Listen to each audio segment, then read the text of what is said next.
ওঠার আগে আমাদের প্রতিমা বিসর্জন হয়, যার জন্য আমাদের প্রতিমার কোনোভাবেই ছবি তোলা যায় না। এটা সব থেকে একদম ভাইটাল ব্যাপার, কারণ এতে করে যারা এই বিগত দিনে যারা ভুল করেছে তারা অনেক সমস্যার সম্মুখীন হয়েছে। তাই আমাদের বারবার অনুরোধ থাকে, আমাদের মাইকে প্রচারও থাকে এবং স্বেচ্ছাসেবকরা বারবার প্রত্যেকটা লোককে সতর্ক করে যে কোনোভাবেই যেন মায়ের ছবিটা না তোলা হয়। নমস্কার, রাধে রাধে। আমি আছি সৌমেন প্রামাণিক। আজকে তোমাদের কাছে এই ভিডিওটা নিয়ে চলে আসছি উদয়নারায়ণপুর থানার অন্তর্গত ডিবুসুর গ্রামের শ্রী শ্রী শ্মশান কালী মাতার পূজা। ডিবুসুরের যে নামকরা শ্মশান কালী মাতার পূজা, সেই শ্মশান কালী মাতার পূজায় কিন্তু বারোয়ারি থেকে কিন্তু একটা ঐতিহ্যবাহী পুজো, বহু পুরনো পুজো। আর সেই পুজোকে কেন্দ্র করে পুরো গ্রাম সেজে ওঠে, আর তারই সঙ্গে লাইটিং বক্স, পুরো গ্রামের মানুষ এই পুজোকে কেন্দ্র করে আনন্দ উপভোগ করে। আর চলো সেই সঙ্গেই জানা যাক। আর এখানে তো ঢাক বাজনা এসব হয়েই থাকে। আর পুরো রোড, এই হচ্ছে রোডে কিন্তু বৈকেলের পরে গাড়ি সমস্ত বন্ধ হয়ে যায়, কারণ এত দর্শনার্থীর চাপ আর এত ভিড় হয়। আর এরই সঙ্গে বহু মানুষ কিন্তু এই মায়ের পুকুরে চান করে আর এই এখানে পুজো দেয়। জয় মা কালী। যেটা জানলাম, মায়ের মন্দির বলতে কিছুই নাই, কিন্তু মা কিন্তু এখানে খুবই জাগ্রত। আর মায়ের পুজো হয় কিন্তু এই যে শ্মশান, এই শ্মশানেতেই কিন্তু মায়ের পুজোটা হয়। আর এখানে বহু ভক্ত আসেন, এখানে ওষুধ বা এখানে মানত করেন, সেই কারণেও কিন্তু খুবই জাগ্রত মা। আর এই হচ্ছে গাছের গোড়ায় দেখতেই পাচ্ছ নিম গাছ আছে শ্মশানে। আর এখানে এই দিনের বেলায় কিন্তু ভক্তরা এসছে বাতাসারে ছড়াতে।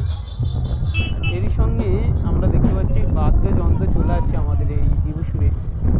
শ্মশান ডিবুসুর বারোয়ারি মহা শ্মশান।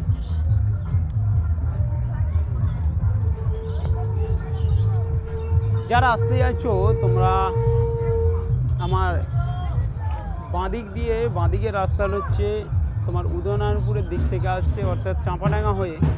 আর ডান দিকের রাস্তাটা আসবে উদয়নারায়ণপুর বাস স্ট্যান্ড থেকে আমতার দিক থেকে অলরেডি।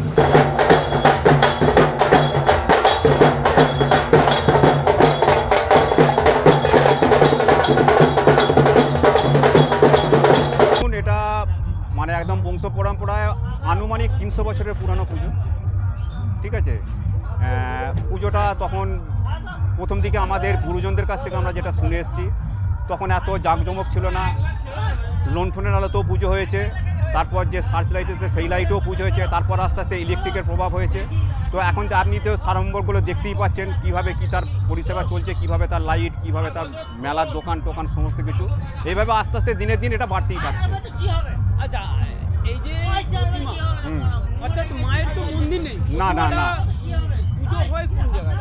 পুজো হয় দেখুন শ্মশানে যে ব্যারিকেডটা করেছে, বাঁশের ব্যারিকেডটা যেটা করা রয়েছে, ব্যারিকেডের ভেতরে দেখুন একটা যে মানুষ মারা গেলে তার যে মৃতদেহ সৎকার হয়ে যাওয়ার পর তার যে প্রতিচ্ছবিটা মাটি দিয়ে তৈরি করা হয়, সেই প্রতিচ্ছবির ওপরে মা বসেন, সেই বেদির ওপরেই প্রতিমাটা পুজো। আচ্ছা, এই যে পুজো, ব্রাহ্মণ তো এখানকার না? না না, রায়না বর্ধমান রায়না থেকে আসেন ব্রাহ্মণ। আচ্ছা, আর একটা যেটা মানে সব থেকে ভালো জিনিস, মায়ের যে প্রতিমা করার মাটিটা কোথা থেকে পায়? মাটিটা যেটা হয় সেটা আমাদের গ্রামের যে বারোয়ারি দুর্গা মণ্ডপ আছে, দুর্গা মণ্ডপের ওখানে একটা প্রতিষ্ঠা করা পুকুর আছে, ওই পুকুর থেকে মাটিটা হয়। আচ্ছা, মাটি কি ব্রাহ্মণই আসে? না না না না, এখানে বংশ পরম্পরায় আমাদের যেটা বর্গক্ষেত্রী যেটা বলা হয়, সেই যাদের একটা বংশ আছে, সেই বংশের পুরো পরম্পরায় বংশ পরম্পরায় তাদের ফ্যামিলি থেকেই মাটিটা দেয়। আচ্ছা, আর এই যে পুজোকে ঘিরে গ্রামের মানুষ, দর্শনার্থী প্রায় কত মানুষ এখানে উপস্থিত হয় ভক্তরা? ওটা বলা খুব মুশকিল, আপনি ধরে নিন লক্ষাধিক লোকের সমাগম থাকেই। আর আরেকটা সব থেকে যেটা বিষয়, মায়ের প্রসাদ হিসাবে কি? মায়ের প্রসাদ হিসাবে চাল কড়াই ভাজা।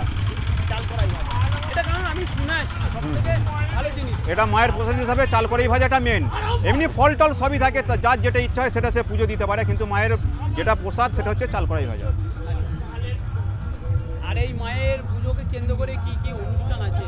মায়ের পুজোকে কেন্দ্র করে অনুষ্ঠান বলতে কিছু নেই, মেলা এটাই। হ্যাঁ, ধরুন এখন সকাল 10টা থেকে শীতলা পুজো শুরু হয়ে গেছে, ওটা বৈকাল 3টা পর্যন্ত চলবে। 3টা পর্যন্ত ওখানে পুজো মিটে যাওয়ার পর এবার বৈকাল 4টের পর আমাদের প্রতিমার মাটি উঠবে পুকুর থেকে।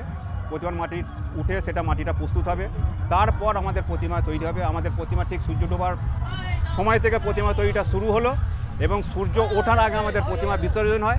যার জন্য আমাদের প্রতিমার কোনোভাবেই ছবি তোলা যায় না। এটা সব থেকে একদম ভাইটাল ব্যাপার, কারণ এতে করে যারা এই বিগত দিনে যারা ভুল করেছে তারা অনেক সমস্যার সম্মুখীন হয়েছে।